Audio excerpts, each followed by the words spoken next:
Даниянын Фунен аралындагы Оденса шаарында өтүкчү менен кир жуугучтун кедей үй бүлөсүндө 1805 жылы 2 апрелде Ганс аттуу уул төрөлөт.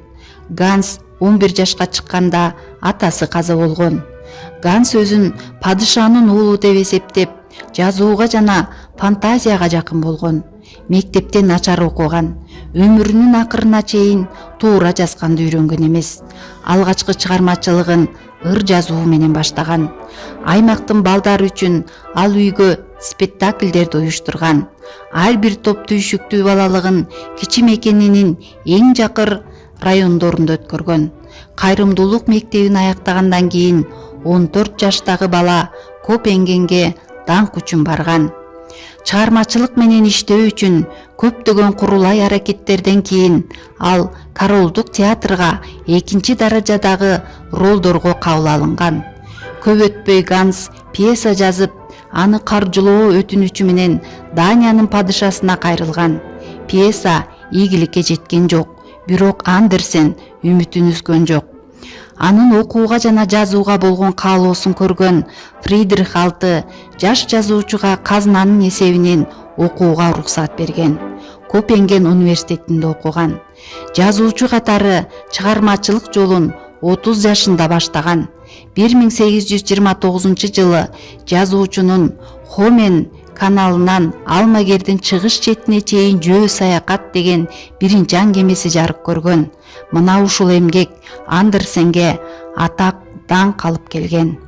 4 жылдан кийин падыша жазуучунун саякатына акча бөлүп берип, талыкпаган саякатчы Азия, Европа жана Африканы кыдырып, дүйнөнүн бардык бурчуна жете алган. 1835 жылы Андерсендин импровизатор, жөнөкөй скрипкач романдары Мулат драмасы жарык көрүп, аны сынчылар жактырышкан. Андерсендин 1930-40 жылдардагы элдик ооз эки чыгармалардын мотивинде жазылган жомокторунда адамдар ортосундагы мамилелер менен жаратылыштын сулуулугу сүрөттөлүп, атын дүйнөгө дүң кылып, 1,5 кылымдан ашуун балдардын да, чоңдордун да сүймөнчүлүгүнө айланган. Алардын эң белгилүүлөрү Кар ханышасы, Дюймовочка, Буурчак үстүндөгү принцесса жана башка. 160тан ашуун жомок жазып, алар дүйнө элине тараган. Анын айрым жомоктору өткөн кылымдын 30 жылдарынын аягында кыргыз тилине которулуп, 1959 жылы китеп болуп чыккан.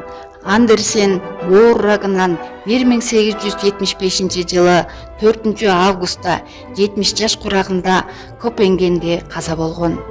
Ганс Христиан Андерсендин ысымы дүйнөлүк адабияттын тарыхында биринчи кезекте анын дээрлик, өлбөс өчпөс драмалары, романдары, жомоктору аркасында калды.